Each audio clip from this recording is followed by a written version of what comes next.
planning on talking with Adam about mental health and the issues, and I suppose not feeling alone must be part of this whole process of you talking about it. Mm-hmm. Do you find that suddenly definitely. There's more people out there who are in the same areas? Yeah, there's a lot more people out there, and I think the way I can help them people is relating my story to them. I know I felt a lot of pains with anxiety, and pains in random places, your stomach, your heart, your arms, and I always thought straight away, this is a heart disease, this is cancer, things like that. It really puts it.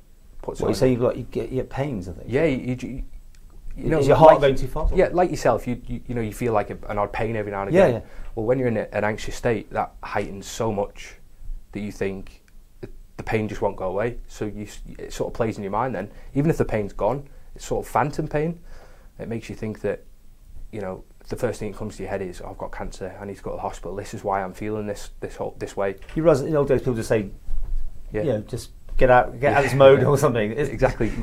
Man up. Yes. is a big word that's Have you ever had that sort of feedback from people saying, it's all in your mind, that awful thing about... 100%, by most people.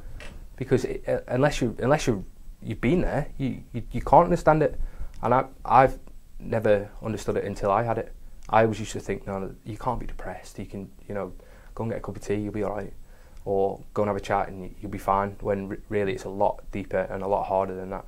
So once you get medication, then you're clinically depressed, are you, sort of thing, as far as the docs are concerned? Yeah, as far as I know, you're being ticked on a certain column. Yeah, but it's so many, that just sounds such a terrible thing to say. And that's, it's too sort of, you're in that box almost. Yeah. And there's so many different levels, right, this thing. Yeah. And you got good days, you got bad days, right? Yeah.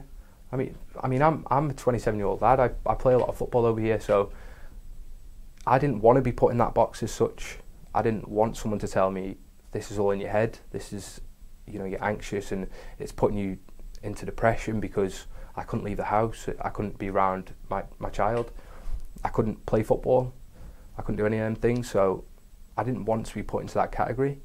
And my doctor was sort of told me from day one that's exactly what it was. But I didn't want to believe him. And my doctor's great, by the way. I've had him since I was a kid, and I should have trusted him a lot earlier. But when you sat with a doctor for 5 minutes every 4 weeks, it's hard to understand it. You 10 minutes, do you, or something with them? Yeah, 5 minutes. 5 minutes. Yeah. I mean, and there's nothing that the doctors can do about that. They have a lot to deal with it every day. But it's the fact that the 5 minutes just isn't enough to understand what's going on. You have to do a little bit of research yourself, and this is why I've put this out there, so that I can be there, to give my advice and to hear my story, and it will relate to a lot of people. I know it will, with the whole pains and stuff. You don't sit in a big group like the AA and go, hello, I am, and all that sort of thing. It's more just a one-to-one over a coffee sort of thing. Exactly. I mean, I couldn't have done that sat in a group. I couldn't have done it, and I had the opportunity to, and I couldn't do it. I was too nervous. I was too scared of having a panic attack in front of all these people, even though they're in the same boat. So, sitting down one-on-one with someone who's been there and is there can really, really help you. It really can. Well, we touched on your charity thing. So what, you would become a charity? You would be an advisor, or that sort of thing? Is that how you see it could work out? Yeah, hopefully. I mean, at the minute, I've spoke to David Cretney. He's been a great help to me. Tanya August Hansen, she's been a really good help as well. Luke Alibi, he does a lot for mental health in the Isle of Man. We've sat down and spoke. We're meeting again on Sunday, and hopefully we can put something together where we can get a premises maybe where you can just come and one-on-one chat with me, or maybe Luke. Luke struggled. Maybe you can just chat. It doesn't have to be anything serious or anything like that. You can just listen to our stories and relate. And what would you like to do? Forget the charity side. I mean, would you like to get back to working as before and playing your football? And do you see that as I'd love your to. goal? I've played football since I could walk. I can't wait to get back to. I'm not very good, but I can't wait to get back. Yeah. But it's there's still a little thing in my mind saying you're not ready, your body's not ready to push itself. And until that day, I'm happy to sort of wait. Yeah, I can live that through Grayson, my little boy. I can go and watch him, and I help coach on Saturdays, so I can sort of live that through him at the minute. But I will get back to it, definitely. People watching this out here now, who are they're listening to you and they're going, yeah. What would you say to them? Well, it's hard, really. I mean, you're 100% not alone.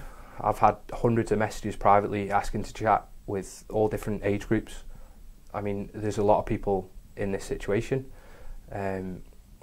Please give me a message or give me a call or come and chat to me. I mean, I don't bite and I offer a good cup of tea, so maybe I can make you feel a little bit better. Even if you just walk out with a little bit of release off your shoulders, thinking, do you know what? I'm not in this alone. It's not just me that feels this. Then I think job's complete anyway, just by posting it. It took a lot to post that because I didn't want to get judged. But when I did, I thought, why did I not do it earlier? And as I said to you, who'd have thought this would be, from that simple thing, it is that moment when you out yourself as with depression almost. It's one of those things that's still hidden apparently, more than it should be. But people have a problem with saying that, don't they? It's weird, really, isn't it? How you sort of feel a sense of pride that you've gone and done it, but you shouldn't feel like opening up to people on social media is a sense of pride about your illness. You should be able to talk about it. This is what we're trying to get across. There's a lot of people over here trying to do it at the minute. I'll mention George Blackwell. He does a lot for mental health charities. He's got things coming in the future. But yeah, it shouldn't be one of them things where, oh, hang on, somebody's put a post up that they've not been mentally well, and it suddenly goes crazy like this. It should be a lot more talked about, a lot more. Okay, we'll just come back and talk to us some other time. With your story and how it's going. And if people want more, I guess your Facebook page would be the best place to find you. Yeah, Facebook. My number's on Facebook as well. If you want to give me a call.